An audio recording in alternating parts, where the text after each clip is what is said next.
Kanchipuram Varamahalakshmi Silks, the Grand Banarasi Mela. First time ever in Hyderabad starting from November 1st.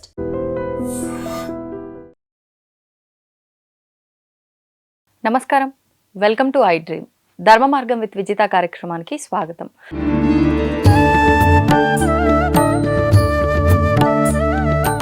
ప్రస్తుతం మనతో పాటు ఉన్నారు క్రియాయోగి ఆధూరి ఉదయ్ భాస్కర్ గారు. ఇప్పుడు వారితో మాట్లాడి మరిన్ని మంచి మంచి విషయాలు అడిగి తెలుసుకునే ప్రయత్నం చేద్దాం.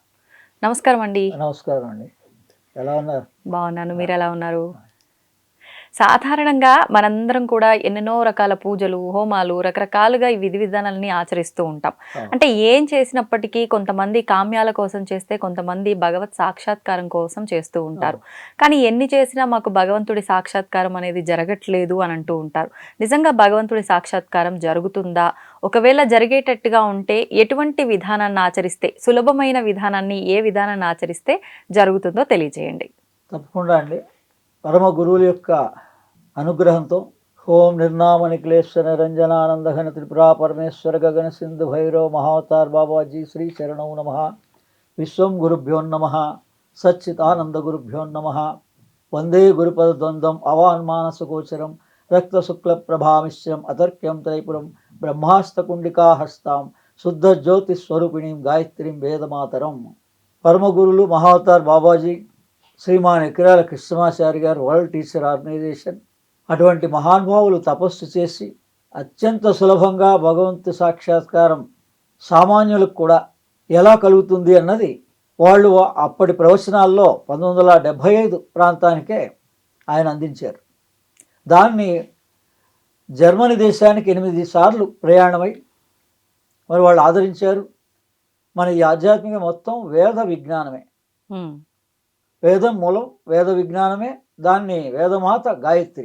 అందుకని ఈ గాయత్రి విజ్ఞానం అంటారు, వేద విజ్ఞానం అంటారు. పేర్లు అనేకంగా, ఎందుకంటే అనంతకాలం కాబట్టి, అనేక మంది ఋషి సాంప్రదాయం కాబట్టి, వాళ్ళకి ఏ పద్ధతి ప్రకారంగా ఉపాసన చేస్తే ఈ జ్ఞానము, ఈ అనుభూతి కలిగిందో వాళ్ళు ఆ రకంగా శాస్త్రంలో ఉన్న పేర్లే తెలియజెప్పడం జరిగింది. అందుకని భగవంతుణ్ణి మనం పురుషుడు అంటాం. పురుష సూక్తం. స్త్రీ స్వరూపంగా ఉన్నటువంటి లక్ష్మి కానీ, పార్వతి కానీ, కాళి కానీ, వీటన్నిటినీ కూడా శ్రీ సూక్తం అంటాం. అంటే వాళ్ళని వేదోక్తంగా అలా పూజిస్తారు. షోడశోపచారాలతోటి పూజిస్తారు. 16 రకాలుగా ఏ దేవాలయంలో అయినా, ప్రధానంగా క్షేత్రాల్లో ఈ నియమం ఎవరికి వర్తిస్తుంది అంటే, విగ్రహ ప్రతిష్ఠ చేసినటువంటి దేవాలయాలు, క్షేత్రాలు, ప్రధాన పెద్ద క్షేత్రాలన్నీ తప్పకుండా వేదోక్తంగా వీటిని పురుష సూక్త, స్త్రీ సూక్త మంత్రపుష్పం ద్వారా ఆరాధిస్తారు. నేను భగవంతుడిని మనం ఈ కాలంలో చాలా సులభంగా ఎలా తెలుసుకోవచ్చు అంటే, మీకు 4 పదాల్లో ఈ భగవంతుడిని మీరు స్మరిస్తూ ఉంటే భావన, ఆ వాక్యం యొక్క భావాన్ని మీరు ఎంత అర్థం చేసుకోవడానికి ప్రయత్నం చేస్తూ ఉంటే మనకు అంత అనుభూతి కలుగుతుంది. భగవంతుడు అంటే ఆనంద స్వరూపం. లోపల ఒక రకమైన ఆనందం కలుగుతుంది ప్రతి మనిషికి, సామాన్యస్తుడు కూడా. వాడు ఈ పూజలు చేస్తేనే కలుగుతుందా అనే అదేం లేదు. ఎవరి ధర్మాన్ని వాళ్ళు నిర్వర్తించుకుంటూ సామాన్యంగా జీవించినా కూడా, ఎన్ని కోట్ల మంది మనుషులు ఉన్నారో అన్ని కోట్ల మందికి కూడా భగవంతుడు అందుబాటులో ఉన్నాడు. కానీ మనకు తెలియటం లేదు. దాని జ్ఞానం అన్నారంతే. అది సామాన్యంగా అందరికి అందించడానికే మనకి ఈ అవకాశాన్ని ఈ కార్తీక మాసంలో విశేషంగా మరి పీఠాధిపతులు, కంచి పీఠాధిపతి, శృంగేరి పీఠాధిపతి, మరి వాళ్ళందరూ దర్శనాలు చేసుకున్నాం. హైదరాబాద్లో ఉన్నటువంటి వాళ్ళం. ఈ రోజును కూడా కార్తీక సోమవారం, పంచమి తిథి, అందుకని చాలా శుభగడియలు. అందుకని వాళ్ళ యొక్క అనుగ్రహం మనకి సంపూర్ణంగా ఉంది. అందుకని దీంట్లో పురుష సూక్తంలో సహస్రశీర్ష పురుష సహస్రపాత్, ఒక్క లైన్ మీకు తెలిసిన 4 పదాలు. ఈ మొదటి రుక్కులో మొదటి పాదం అంటారు.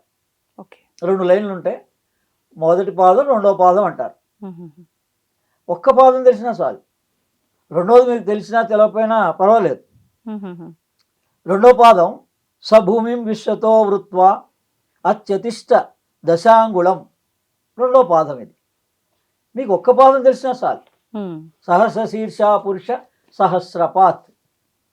సహస్ర అంటే ఏంటి, పురుష అంటే ఏంటి, శీర్ష, ఇలా పదాన్ని విడగొట్టి ఒక్కొక్క పదాన్ని గనక మనం మెల్లగా ఎంతో సమయం ఉంటుంది, మనం ఏమి త్వరగానే ఇది తెలుసుకోవాలని కాదు, అలా మన జిజ్ఞాసను బట్టి ప్రతి మానవుడికి అక్కడ కష్టంలో కావచ్చు, లేదా దేవాలయంలో వెళ్ళినప్పుడు కావచ్చు, ఇంట్లోనే ఉన్నప్పుడు కావచ్చు, ఏదో సమయానికి ఏం సంబంధం లేదు, ఓకే, నియమానికి ఏం సంబంధం లేదు.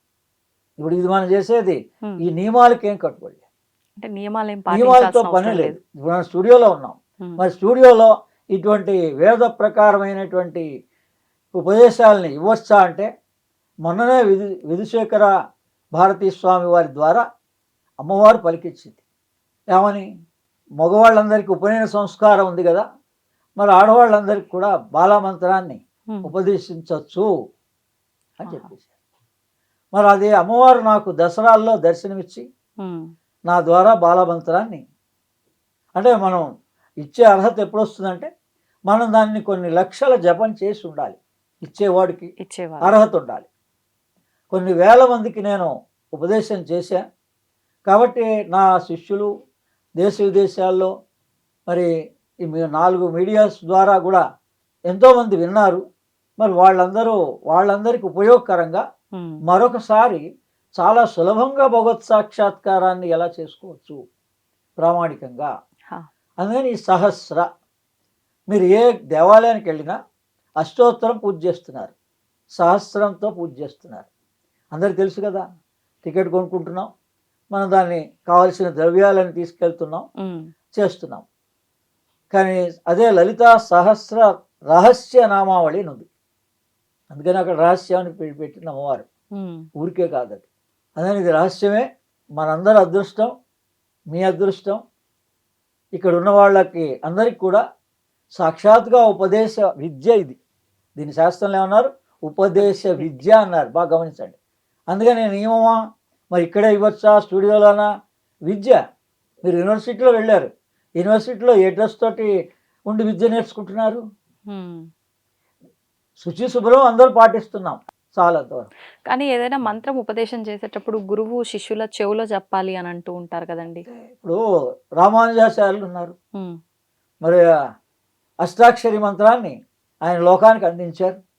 మరి ఇప్పుడు ఆయన స్టాచ్యూ అందరికీ సమత అని చెప్పేసి యావత్ ప్రపంచానికి ఈ విజ్ఞానం అందాలని కదా. అందుకని ఇది మీడియా ద్వారా ఇది భగవంతుని యొక్క అనుగ్రహమే, మన ప్రమేయం లేదు. ఓకే, అందుకని దీన్ని ఉపదేశ విద్య అంటారు, రాసి ఉంది ప్రామాణికంగా. ఎకిరాల కృష్ణమాచారి గారు దీన్ని, ఇది ఉపదేశ విద్య. ఈ విద్య తెలుసుకున్న తర్వాత మీరు గనక ఏ సహస్రం చదివినా, ఏ అష్టోత్తరం చదివినా, ఏం పూజ చేసినా మీకు భగవద్ అనుగ్రహ ప్రాప్తి కలుగుతుంది. ఓకే, అంటే ఇప్పటిదాకా మీరు ఏదైతే కొంతమంది, చాలామంది ఎవరైతే కాని వాళ్ళు ఉన్నారో, అనుభవం కలగలేదు, నాకు భగవత్ సాక్షాత్కారం కాలేదు అన్న వాళ్ళకి ఇది ఖచ్చితంగా ఉపయోగపడుతుంది ఈ ఉపదేశ విద్య. ఏంటండి ఉపదేశం అంటే, ఇది ఏమన్నారు, సహస్ర శీర్ష సహస్ర పురుష, భగవంతుడు మనలోనే ఉన్నాడు. ఎలా ఉన్నాడండి అంటే, మనం ఈ ఉచ్ఛ్వాస నిశ్వాస తీస్తున్నాం, దీనికి పురుష సూక్తం అని చెప్పాం. అమ్మవారి శక్తి అంతా కూడా శ్రీ సూక్తంలో ఉందని చెప్పాం. దీనికేమో మొదటి వాక్యం, మొదటి పదం ఇది. తర్వాత శ్రీ సూక్తంలోని మొట్టమొదటిది, హిరణ్యవర్ణాం హరిణీం సువర్ణరహిత స్రజాం చంద్రాం హిరణ్మయీం లక్ష్మీం జాత వేదో మమావహ. అక్కడ హిరణ్య హాతో మొదలవుతోంది, ఈ పురుష సూక్తం సాతో మొదలవుతోంది. ఓకే, అందుకని మన ఋషులు అనాది కాలంలోనే ఈ పురుష సూక్తాన్ని శ్రీ సూక్తం ద్వారా వాళ్ళు భగవత్ స్వరూపానికి కైంకర్యం చేసి ఉపాసన చేసి ఏం గ్రహించారండి అంటే, మన లోపల ఉన్న ప్రాణం యొక్క శబ్దాన్ని, నాదాన్ని వినగలిగారు. లోపల ఉన్న శబ్దాన్ని, లోపల నుంచి ప్రాణం ఏదైతే శ్వాస తీస్తున్నాం కదా, ఈ తీసే శ్వాస వదిలే శ్వాస మన ప్రమేయంతో జరుగుతుందా? మన ప్రమేయంతో ఉంటే మనం మంచినీళ్ళు తాగుతున్నాం, ఆహారం తీసుకుంటున్నాం, లేదా ఏ సమయానికి ఏ ఫలాలు ఏది కావాలో తీసుకుంటున్నాం. కొంతసేపు రెస్ట్ అని చెప్పేసి మరి ఉపవాసం ఉంటున్నాం, తీసుకోవటం లేదు. అవును. అలాగే ఈ శ్వాసను కూడా దానికి కూడా రెస్ట్ ఇచ్చేస్తే, మన ప్రమేయం లేకుండా ఉంటే ఇంకా అసలు ఉంటాం మనం? సాధ్యపడదు అదంతా కూడా. మనం జీవించిన జన్మ వచ్చినప్పటి నుంచి అంతిమ గడి వచ్చే వరకు కూడా మనని కాపాడుతున్నది, మన శ్వాస ప్రక్రియని కొనసాగుతున్నది పురుషుడు, అదే జీవుడు అంటారు. వేదోక్తంగా పురుషుడు అంటారు. ఆహా. మామూలుగా మనకు అర్థం అవడానికి జీవుడే. ప్రతి జీవుడు పురుషుడే. మ్హూ. సహస్ర శీర్ష పురుష అంటే మనకి ఎంతమంది కోట్ల మంది జనం ఉన్నారో అన్ని కోట్ల మంది వాళ్ళ దృశ్యం ద్వారా, వాళ్ళ ఇంద్రియాల ద్వారా, నయనం ప్రధానం అన్నిటికన్నా. ఎంతమంది ఇప్పుడు మనం ఇక్కడ ఉన్నాం, ఇద్దరు ఫోటోగ్రాఫర్లు, ఇంటర్వ్యూ చేసేవాళ్ళు, సాక్షిగా ఉన్నవాళ్ళు, మనం ఎంతమంది అయితే 5 ఉన్నామో ఈ 5 రూపాలుగా కూడా ఎవరు చూడగలుగుతున్నారో, వినగలుగుతున్నారో, స్పర్శ చేయగలుగుతున్నారో, ప్రాణం తీసుకోగలుగుతున్నారో వాడిని పురుషుడు అంటారు లోపల. అంటే మనకు పై కనిపించే ఆకారం స్త్రీ పురుషులుగా ఉన్నప్పటికీ ఎవరైనా అందరూ ఉండనివ్వండి. పురుషులే అంటున్నారు. ఎవరైనా ఉండనండి, ఉమ్. ఆ భగవంతుడిని పురుషుడు అంటారు. అది మగ ఆడ కాదు, మనం అనుకునే పురుషుడు కాదు. అంటే భగవంతుడే పురుషుడు. భగవంతుడినే పురుష అని వేదం. భగవంతుడికి స్త్రీ పురుష భేదం ఏం లేదు, లేదు, అదొక భగవంతుడికి శక్తి అదే అంటారు కదా. అందుకనే కదా. ఆ, అదే ఆ. ఇప్పుడు ఆ శక్తి లోపల ఉండి మన శ్వాస తీస్తోంది, వదులుతోంది. ఉమ్. ఆ ప్రక్రియ చేస్తున్నటువంటి వాళ్ళు ఎవరు? ఉమ్. నేను. ఇప్పుడు మీ దగ్గరకు వస్తే మీరు, నా దగ్గరకు వస్తే నేను. దాన్ని మనం అంతవరకే అర్థం చేసుకున్నాం. ఉమ్. ఉమ్. ఎవరండి మీరంటే నేను అంటున్నాం. నేను వరకే అర్థం చేసుకున్నాం. కానీ అసలు నేను ఎవరు? పురుష.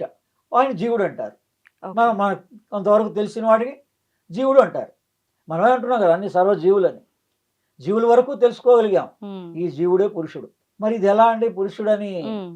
అందుకని ఇది ఉపదేశ విద్య అన్నారు. ఓకే. కనీసం ఇప్పుడు మీ 5 మీ 4 నేను ఉపదేశం చేస్తే, నా శిష్యులు నా ద్వారా నన్ను అభిమానించేవాళ్ళు, నా ఇంటర్వ్యూస్ చూసేవాళ్ళు, వాళ్ళందరికీ కూడా ఉపదేశమే. ఉహు. వాళ్ళు రేపొద్దు నుంచి ఇదే పురుష సూక్తాన్ని చదివితే వాళ్ళకి విశేషంగా అర్థమవుతుంది. ఉమ్. ఇప్పటి వరకు అర్థం కానిది రేపటి నుంచి ఎందుకంటే భగవద్ అనుగ్రహం వస్తుంది. ఇప్పుడు ఇప్పుడు వాళ్ళ అనుగ్రహం వచ్చింది కాబట్టే మనం దీన్ని చెప్పగలుగుతున్నాం. చెప్పాలి. ఇప్పుడు మీరు అన్నట్టుగా పురుష సూక్తం 2 పాదాలు అన్నారు ఒక కదా. పాదమే, ఒక పాదం ఫస్ట్ చాలు. ఒక పాదం అంతే, చదివితే ఒక పాదం సరిపోతుంది. పురుష సూక్తం చాలు. ఎందుకు మొత్తం ఎందుకని మొత్తం అవసరం లేదని కాదు, వాళ్ళు చదవగలిగితే చదవచ్చు. చదవగలిగితే చదవచ్చు. నేను ఎన్నిసార్లు ఇంకా షార్ట్ చదవచ్చు కట్ చేసి అంటారు? చెప్తున్నా. సులభంగా ఉండే సులభంగా అర్థం చేసుకోవడానికి 4 వాక్యాలతో భగవత్ సాక్షాత్కారం అయిపోతుంది. ఎన్నిసార్లు చదవచ్చు అంటారు? కాదు, నిత్యం? మనసులో మననం అంతే. ఓహో. ఎప్పుడు సూర్యుడు కనపడ్డప్పుడు, ఎప్పుడు చంద్రుడు కనపడ్డప్పుడు, ఉమ్. ఎప్పుడు రెస్ట్ పీరియడ్ ఉన్నప్పుడు, ఎప్పుడైనా భావించవచ్చు ఈ పదాలని. ఉమ్. అందులో సహస్ర ఒక్కటి తెలుసుకుంటే చాలు. ఏంటంటే ఆ రహస్యం అంటే, ఉమ్. ఏదైతే శ్వాస మనకి లోపలికి వెళ్తోందో ఉమ్. సోహం అని గుర్తించారు ఋషులు, ఉమ్. యోగులు. ఈ రోజు ఉన్న క్రియాయోగులు కానీ, ఏ యోగ మార్గంలో ఉన్నవాళ్ళైనా, ధ్యాన మార్గంలో ఉన్నవాళ్ళైనా, వాళ్ళ సాధనని బట్టి వాళ్ళు ఈ శ్వాసని సోహం అని సకారంతో శ్వాస తీసుకోవడం జరుగుతోంది, హకారంతో వదలడం జరుగుతోంది. ఉమ్. దీన్నే వేదం ఏమంది? పురుష సూక్తం, శ్రీ సూక్తం అని. ఓ. అది దాని రహస్యం. ఓకే. ఓకే. మీరు అబ్జర్వ్ చేస్తే ఉమ్. మీకే ఆ శబ్దం అనిపిస్తుంది, భగవద్ సాక్షాత్కారం కలిగినట్లే. ఓకే. ఓకే. అందుకని దీంట్లో ఏమేం పదాలు ఉన్నాయి, దీన్ని ఏ రకంగా మనం దీక్షగా తీసుకోవాలి? సోహం హంస అంటారు, దీన్నే హంస జపం అంటారు, ఉమ్. ఉమ్. అజపా గాయత్రి అంటారు. దీన్నే సోహంని ఎందుకని మొదట ఇన్ని మీరు రకాలుగా అనాలి. అంటారు? ఇప్పుడు ఉమ్. మీరు ఆ శబ్దం వినాలంటే మీరు కొంత అదే శబ్దంతో సాధన చేయాలి. అంటే మీరు శ్వాస తీసుకునేటప్పుడు సో అంటూ తీసుకోవాలి, ఉమ్. వదిలేటప్పుడు హమ్ అంటూ వదలాలి. అంటే సాధారణంగా మనం ఏ శబ్దం అయితే ఎక్కువసేపు వింటామో, ఆ. స్మరిస్తామో అది ఆటోమేటిక్ అది గా ఆటోమేటిక్గా వినిపిస్తుంది అదే. కదా. అసలు యాక్చువల్గా దాని రిధం అదే, దాన్ని రిధం అంటారు. లోపల ఒరిజినల్ రిధం అదే. అదే ఋషులు కనుక్కున్నారు, ఆనందం పొందారు. ఆ తర్వాత భగవంతుని ఆజ్ఞానుసారంగా ఈ జ్ఞానాన్ని ఇతరులకు పనిచేయ ప్రయత్నం చేశారు. ఓకే. ఏ రకంగా వాళ్ళు ఆ జ్ఞానాన్ని పొందితే ఆ రకంగా అందరికి పనిచేశారు. నార్మల్ గా అంటే ధ్యాన స్థితిలో కూర్చొని కూడా ఇది మీరు చెప్పిన ఈ విధానం చేసుకోవచ్చు. చేసుకోవచ్చు అంటారా? చేసుకోవచ్చు. శ్వాసని ముందు మనం అంటే కొంతకాలానికి మీకు అది మీరు ఇలా కామ్గా కూర్చున్నప్పుడు అది ఆటోమేటిక్గా అంటుంది మీకు సో అని తీసుకోవడం జరుగుతుంటుంది, హమ్ అని వినపడడం జరుగుతుంది. అది మీరు అర్ధరాత్రి 12 తర్వాత తురియ సంధ్యా సమయంలో యోగులు మహానుభావులు ఈ షణ్ముఖి ముద్రలో కనీసం చెవులని ఈ టిప్స్ని మూసేసిన ఆ శ్వాసని గమనిస్తే మీకు ఈరోజు అంటే ఈరోజు 24 గంటల్లో ఆ స్థితి వచ్చేస్తుంది. అంటే అంత జిజ్ఞాస ఆ వ్యక్తికి ఉండాలి. వాడు ఎప్పటి నుంచో కొంత ఏదో ఒక రకమైన సాధన చేస్తూ ఉండాలి. అంతే కదా, భగవంతుడు కావాలని చాలా మందికి కోరిక ఉంది. వాళ్ళు ఈరోజు పట్టుదల పడితే ప్రతి సాధ్యమే. కానీ అంటే భగవంతుడి సాక్షాత్కారము ఇవన్నీ నిజంగా ఎంతవరకు నమ్మొచ్చు అంటారు? ఇప్పుడు సైంటిఫికల్గా ఈ ఇంటర్వ్యూలోనే చెప్తాం కదా అన్ని విషయాలు. అందులో ఇక్కడ ఏమున్నాయి పదాలు? సోహం, హంస, సా, హ, స. మూడు అయితే పదాలు అయితే వచ్చాయి కదా. అవును. మొదటి దాంట్లో సా ఉంది, సోహం అన్నాం, హంస అన్నాం. ఈ సోహమే హంస అన్నాం. అదే సా, హ, స. కానీ ఈ పలకాలంటే మీకు ఒక శక్తి కావాలి. ఇప్పుడు నేను పలుకుతున్నానంటే నాలో ఒక శక్తి ప్రమేయం ఉండబట్టే ప్రాణశక్తి, దాన్ని అగ్ని అన్నారు. ఇప్పుడు బయట మనం పదార్థం ఏదైనా మనం స్వీకరించాలంటే పచ్చిగా ఉన్నదానికన్నా రా మెటీరియల్గా ఉన్నదానికన్నా దాన్ని మనం ఉడికించి ఎలా అయితే తీసుకుంటున్నామో, ఒకప్పుడు కట్టెలు, ఇప్పుడేమో గ్యాస్ ద్వారా, ఇంకో హీటర్ ద్వారా, అలా ఈ అగ్ని లేకపోతే మీకు ఏ పని జరగదు. అందుకని ఈ అగ్నినే వేదంలో అగ్నిమీళే పురోహితం అని మొట్టమొదటి ఋగ్వేదం. నువ్వు ఎవరో దేవత అనుకుంటున్నావు, అగ్ని మీళే పురోహితం అంటే నిన్ను ముందుండి నడిపించేటువంటి దేవతాశక్తి. నీ జీవితాన్ని మొత్తాన్ని కూడా నడిపిస్తున్నటువంటి శక్తి ఎవరో అగ్ని. అగ్నిముఖాహవై దేవతలందరూ కూడా అగ్నిముఖంగా ఉన్నారు. అందుకని అగ్నే భగవంతుడు. అంటే ప్రాణాగ్ని మన లోపల వచ్చేటప్పటికల్లా ప్రాణాగ్ని అవుతుంది, బహిర్గతంగా అగ్ని. ఆ అగ్ని ఏం చేస్తుంది? సూర్యుడిలో కూడా అగ్ని ఉంది. అగ్నికి లక్షణాలు ఉంటాయి. ఊర్ధ్వముఖంగా అగ్ని ఎప్పుడు కూడా పైకే, మంటలు పైకి వస్తుంటాయి కదా. అవును. ఊర్ధ్వముఖంగా ప్రయాణం చేయడం, ఉత్సాహంగా ఉండడం, వేడిని పుట్టించడం, ఇటువంటివన్నీ కూడా అగ్ని యొక్క లక్షణాలు. అంటే మనలో ప్రాణాగ్ని, మనలో ఉన్నది ప్రాణాగ్ని. ఈ ప్రాణం యొక్క లక్షణాలే అవన్నీ. మనలో ఎలాంటి లక్షణాలు? మనలో ప్రాణం మన అగ్నిగా ఇప్పుడు ఊర్ధ్వముఖంగా అంటే మనం ప్రాణం ఎప్పుడు కూడా ఇప్పుడు ఇలా సో అని తీసుకుంటున్నాం కదా. అవును. తీసుకున్న తర్వాత మళ్ళీ బయటికి రావాలి కదా. అవును. బయటికి వచ్చేటప్పుడు అది ఊర్ధ్వముఖంగా వస్తుంది కదా. అధోముఖంగా వెళ్తోంది, మళ్ళీ తిరిగి రావడం ఊర్ధ్వముఖంగా వస్తుంది. అవును. మరి ఇప్పుడు ఒక ప్రెషర్ లేకపోతే పైకి ఎలా వస్తుంది? మన లోపల ఉన్న వాయువు బయటికి రావాలి అంటే లోపల ప్రెషర్ ఉండాలి. ఆ చేస్తున్నది ఎవరు? పురుషుడు. దానికి శాస్త్రం ప్రామాణికంగా పురుషుడు అని పేరు పెట్టింది. అందుకని ఆయన్ని స్తుతిస్తూ మాట్లాడినవే పురుష సూక్తం. అంటే ఇక్కడ పురుషుడు అనేది జెండర్ కాదు, జీవుడు అనుకోండి. అంటే మనం అర్థం చేసుకోవడానికి జీవుడు సామాన్య భాషలో. మనం ఒక వేద ప్రామాణికంగా భగవంతు కైంకర్యం చేయాలి, భగవంతుడిని స్తుతించాలి అనుకున్నప్పుడు పురుషుడు అవుతుంది. ఓకే. అంటే ప్రాణంతో ఉన్న శక్తి ఏదో ఉంది, అది ఒక మాత్రం వాస్తవం. ఒక అవ్యయమైనటువంటి శక్తి ఉంది లోపల, అన్నోన్ పవర్ అంటారు ఇంగ్లీష్లో. ఓకే. అందుకని ఈ ఉపదేశం కనుక ఈ విద్య ప్రకారం ఎవరైనా తీసుకోవచ్చు. ఎవరికి జిజ్ఞాస ఉన్న వాళ్ళంతా ఈ విద్యని గ్రహించవచ్చు. అంటే ఇది సా, హ, స, రా ఏమైపోయింది మొత్తం రాస్తే? సహస్ర. ఇది అసలైన మన భగవంతుడిని ప్రార్థన చేస్తున్న అష్టోత్తరం కానీ సహస్రం కానీ దానికి మూలం ఇది. సహస్ర అనేది అర్థమే తెలియకుండా మనం ఎంతకాలం పూజలు పునస్కారాలు చేస్తున్నాము అని అర్థం. అంటే అర్థం లేదు, ఎందుకు చేస్తున్నామో అవసరాల కోసం. ఏమంటే అవసరాలు అంటాం అంతే. పోనీ చాలామంది అవసరాలు లేని వాళ్ళు, మరి ఇప్పుడు ఈ జుబ్లీల్స్ అంతా ఉంది, అంతా కోటీశ్వర్లే కదా, అవసరాలు తీరిన వాళ్ళే కదా. ప్రపంచంలో అవసరాలు తీరిన వాళ్ళు. మరి వెస్ట్రన్ కంట్రీస్ అన్నాం, అభివృద్ధి చెందిన దేశాలు అన్నాం, ధనవంత దేశాలు అన్నాం. మరి వీళ్ళందరూ ధనవంతులుగా ఉన్నారుగా.